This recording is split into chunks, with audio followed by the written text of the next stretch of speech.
Hey, what's up, everybody? My name is Conrad Volsch from the Sports Information Department, and my guest today is the new men's wrestling coach, Jim Zalesky. How you doing today? Great. How you doing? Dude, it's a pleasure to be here. It's an honor to get to interview you.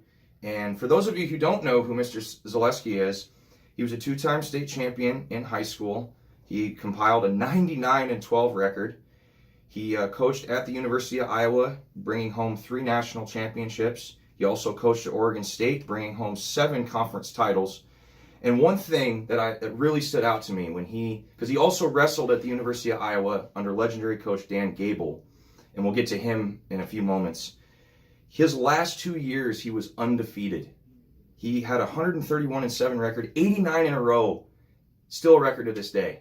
I just had to put that out there because that was just legendary. Well, it was actually 92, but they took 3 away from me because they were against non-college guys. So. Oh. But I count them.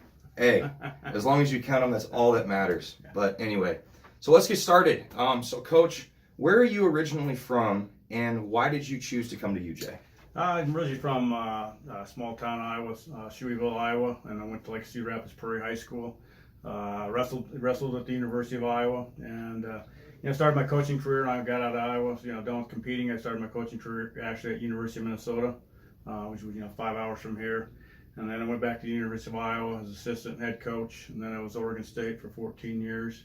Last year I wasn't coaching, and then this job opportunity came available. Kind of looked at it, liked the facilities, liked the atmosphere, liked the administration here.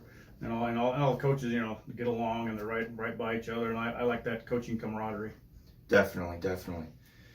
So next question, you just mentioned you wrestled at Cedar Rapids Prairie High School. You wrestled and coached for Iowa, and you coached for Oregon State. So this job, in a sense, brings you back to the Midwest, kind of where you grew up near Iowa and where you coached. So what does that mean to you to kind of coach back in the Midwest area? Well, this is kind of where I started. That's where I got my start as an athlete and as a coach. So, coaching over in Minnesota, I really knew the territory. I did a lot of recruiting in North Dakota.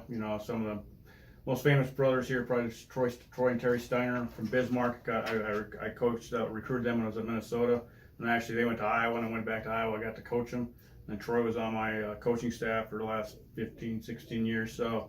I know this area, and it's great. I like the Midwest. Awesome. It's got a nice. The people are nice, but sometimes the weather might not be. Yeah, weather. Everybody's no matter where I've lived, everybody's always complaining about the weather. So it doesn't matter where you live, the people are complaining about the weather. That's true. That's very true. So it's no secret that success seems to follow you wherever you go, whether as an athlete or a coach.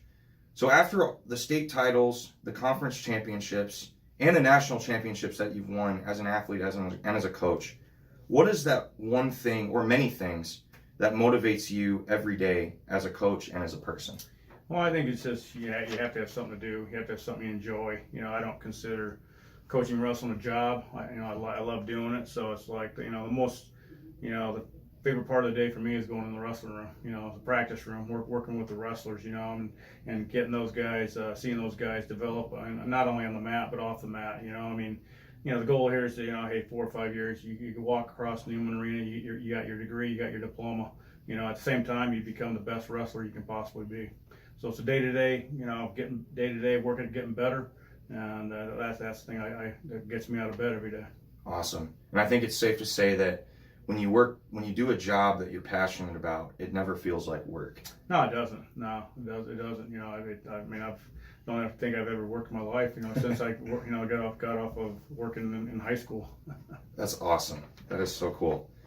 So I did mention legendary coach Dan Gable, of whom you had the opportunity to wrestle for and coach under. Dan Gable, he had a 355 21-5 record. Coaching up at Iowa. He had 21 Big Tens, 15 national titles, and under him, you got to be a part of, as a coach, 6 titles and 7 Big Ten titles. So just describe your experience getting to wrestle for and coach alongside of him, and what was his greatest influence on you for your wrestling career and then for your coaching career? Well, I think at the time, Iowa, when I went to Iowa, my brother was there, so it was obvious I was going to Iowa. but that was times they kind of when they started winning their national titles. So it was great to be part of that team. That team atmosphere where you're winning all the time. You won. When I was there, we won 5 straight NCAA titles. I redshirted, then won 4 straight there. So just being part of those teams was really exciting for me. And then Gable did a great job of pressing, knowing what buttons to press. If you need motivation and what you needed to do, and so and I think he worked at it. He had to worked at it, and I think other programs had to catch up and match that work ethic more than anything. Definitely. And then once that winning mindset, and then just that you just kind of get addicted to winning, but in a good way, and it's just a great feeling. No, it is. Once you've been the top, it's hard to accept anything else. Oh, yeah. So it's one thing you got to work hard to get there as an individual or as a team, and then you got to really work hard to stay there. Oh yeah, definitely. No doubt in my mind. So one final question we have for you today.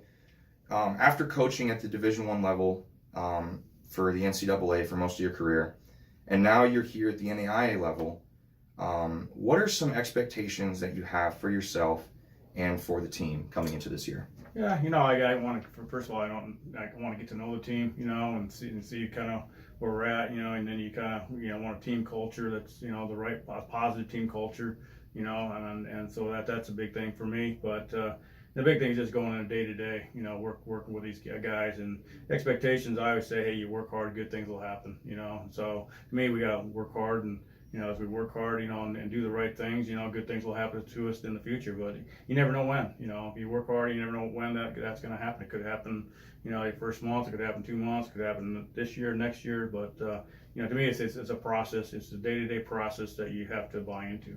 So it's almost like it's here. You just got to trust it. Yeah, you got to trust it. And it doesn't matter what level you're coaching at. It doesn't matter NCAA level, NAIA level. It's all the same. You try to get your kids to become the best they can be. That's awesome. Very awesome. Well, we're happy to have you here. Again, my name is Conrad Volsch, and I had the ultimate pleasure getting to interview Coach Jim Zalesky, and we're happy you're here and look forward to this upcoming season. Thank you. Appreciate it, Conrad. All right. Have a good day, guys.